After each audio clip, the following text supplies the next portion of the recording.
Faith ಇದ್ರೆ ನಾನು ಹೇಳಿದ್ದನ್ನು ನೀವು ನಂಬ್ತೀರಿ, ಸತ್ಯ ಅದು. ನಾನು ಹೇಳಿದ್ದು ಸಾಕು ನಿಮ್ಮ ಕಾಯಿಲೆ ಗುಣ ಆಗ್ತದೆ. The most powerful 2 drugs man kind ever invented ಅಂತ ಬರೆದ ಯಾರು? ಆಲಿವರ್ ವೆಂಡೆಲ್ ಹೋಮ್ಸ್, ಒಬ್ಬ ಬಹಳ ದೊಡ್ಡ ಡಾಕ್ಟ್ರು. ಹಾರ್ವರ್ಡ್ನಲ್ಲಿ ಕಲ್ತ, ಹಾರ್ವರ್ಡ್ನಲ್ಲಿ ಡಾಕ್ಟರ್ ಆದ, ಕೊನೆಗೆ ಎಣಿಸಿದ ಡಾಕ್ಟರ್ ಕೆಲಸ ಒಳ್ಳೆಯದಲ್ಲ ಅಂತ ಬಿಟ್ಟು ಪದ್ಯ ಬರೀಲಿಕ್ಕೆ ಶುರು ಮಾಡಿದ. ಅವನು ಒಂದು ಒಳ್ಳೆ ಪದ್ಯ ಹೇಳ್ತಾನೆ, the 2 most powerful drugs mankind has ever invented on this planet are the 2 kind words of a good doctor. Doctor ಒಳ್ಳೆಯವನಾಗಿರ್ಬೇಕು. ನಾನು ಯಾವಾಗಲೂ ನಮ್ಮ ಸ್ಟೂಡೆಂಟ್ಸ್ಗೆ ಹೇಳೋದು, ರಾಜನಿಗೆ ಗೊತ್ತುಂಟು, ನೀನು ಕಲ್ತ ನಿನ್ನ ಡಿಗ್ರಿ ಮುಖ್ಯ ಅಲ್ಲ, ನೀನು ಎಂಥ ಮನುಷ್ಯ ಅದು ಮುಖ್ಯ. ನಿನಗೆ ಪ್ರೀತಿ ಇರಬೇಕು, ನಿನಗೆ ಎಂಪತಿ ಇರಬೇಕು, ಸಿಂಪತಿ ಅಲ್ಲ. ಸಿಂಪತಿ ಎಲ್ರಿಗುಂಟು, ಓ ಪಾಪ ಅವನಿಗೆ ಸೀಕು ಅತ್ಲೇ ಹೋದವ ಬರ್ತದೆ. ಎಂಪತಿ ಅಂದರೆ ಅವನಿಗೆ ಸೀಕು ಅಂದರೆ ನಿಮಗೆ ಸೀಕು ಬಂದಷ್ಟು ನಿಮಗೆ ಕಷ್ಟ ಆಗಬೇಕು, ಅದಕ್ಕೆ ನೀವೇನಾದರೂ ಮಾಡಬೇಕು. ಅದಕ್ಕೆ ಡಾಕ್ಟ್ರಿಗೆ ಹೇಳೋದು, ಅದನ್ನು ನೀವು ಜೀವನದಲ್ಲಿ ಅಳವಡಿಸಿ. ಎಲ್ಲರನ್ನೂ ಪ್ರೀತಿ ಮಾಡಿ, ಸರ್ವಭೂತ ಪ್ರೀತಿ. ಎಲ್ಲರನ್ನೂ ಅಂದರೆ ಪ್ರಾಣಿ, ಹಕ್ಕಿ, ಎಲ್ರಿಗೂ ಪ್ರೀತಿ ಮಾಡಿ. ಅವುಗಳು ನಮ್ಮ ಹಾಗೆ ಅಲ್ವಾ?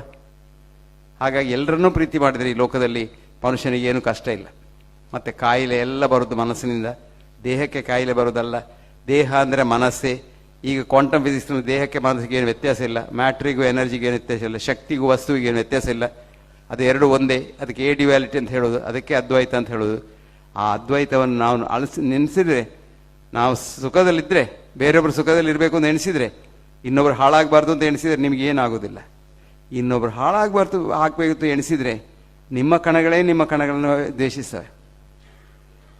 ನಿಮ್ಮ ಕಣವನ್ನು ಎಷ್ಟು ಪ್ರೀತಿ ಮಾಡ್ತಂತ ಕೇಳಿದೆಲ್ಲ, ಎಲ್ಲ ಕಣಗಳು ಡಾನ್ಸ್ ಮಾಡ್ತವೆ. ಮತ್ತು ಈ ಕ್ರಿಮಿಗಳನ್ನು ಕೊಲ್ಲಿಕ್ಕೆ ಹೋಗಬೇಡಿ. ಡೆಟಾಲ್ ಸಾಬೂನು ಮತ್ತು ಎಂಥದ್ದು ಇದೆಲ್ಲ ಅದೆಲ್ಲ ಹಾಕ್ಲಿಕ್ಕೆ ಹೋಗಬೇಡಿ. ಕ್ರಿಮಿಗಳು ಬೇಕು ನಮಗೆ. ಕ್ರಿಮಿ ಇಲ್ಲದಿದ್ದರೆ ನೀವು ಸಾಯ್ತೀರ. ಬಾಯಿಯಿಂದ ಕುಂಡೆವರೆಗೆ ಎಷ್ಟು ಕ್ರಿಮಿ ಉಂಟು ಗೊತ್ತುಂಟ? ಎಷ್ಟುಂಟು? 10 to the power 13, 100,000 billion germs. ಅವುಗಳಿದ್ದರೆ ಮಾತ್ರ ನಿಮಗೆ ಆರೋಗ್ಯ. ನಾನು ಕೊಟ್ಟ ಒಂದು ಆ್ಯಂಟಿಬಯೋಟಿಕ್ ತಿಂದರೆ ಅದರಲ್ಲೊಂದು ಮಿಲಿಯಾಂತರ ಸತ್ತೋಯ್ತು. ಒಂದು ವಾರಕ್ಕೆ ನಿಮಗೆ ಟೇಸ್ಟ್ ಇಲ್ಲ ಬಾಯಲ್ಲಿ, ಹೊರಗಡೆ ಸರಿ ಇಲ್ಲ, ಹೊಟ್ಟೆಯಲ್ಲಿ ಗುಡುಗುಡು. ಇದೆಲ್ಲ ಯಾಕೆ? ಕ್ರಿಮಿಗಳನ್ನು ಕೊಂದಿದ್ದೀರಾ.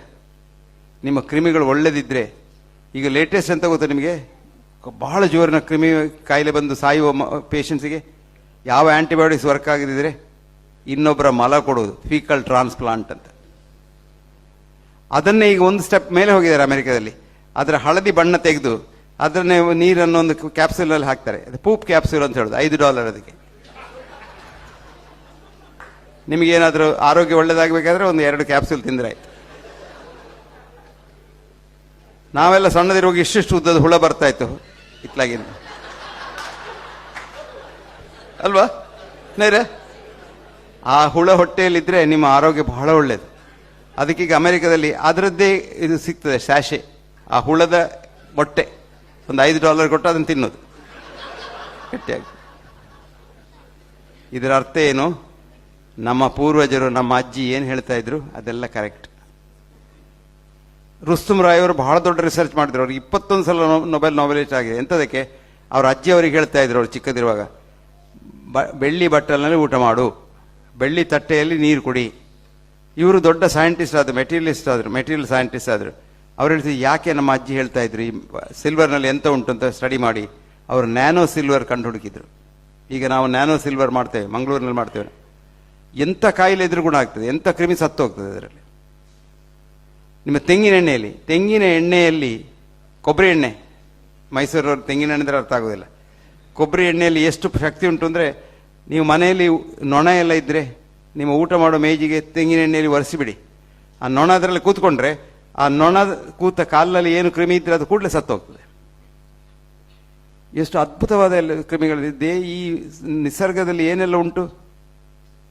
ನೀವು ನಿಮ್ಮ ಮನೆಯ ನಾಯಿಯನ್ನು, ಬೆಕ್ಕನ್ನು ನೋಡಿ, ಅದು ಹೊಟ್ಟೆ ನೋವಾದರೆ ಅದು BMI ಗಿಡ ಅಂತ ಮಂಗನ ಹತ್ರ ಹೋಗೋದಿಲ್ಲ, ಅದು ತೋಟಕ್ಕೆ ಹೋಗ್ತದೆ. ನಾನು ಎಷ್ಟೋ ನಾಯಿಗಳನ್ನು ನೋಡ್ತೇನೆ ವಾಕಿಂಗ್ ಹೋಗುವಾಗ, ಹುಲ್ಲು ತಿನ್ನೋದು. ನಾಯಿ ಹುಲ್ಲು ತಿನ್ನೋದು ಕೇಳಿದ್ದೀರಾ? ಹುಲ್ಲು ತಿಂದು ಹುಡುಕ್ತದೆ.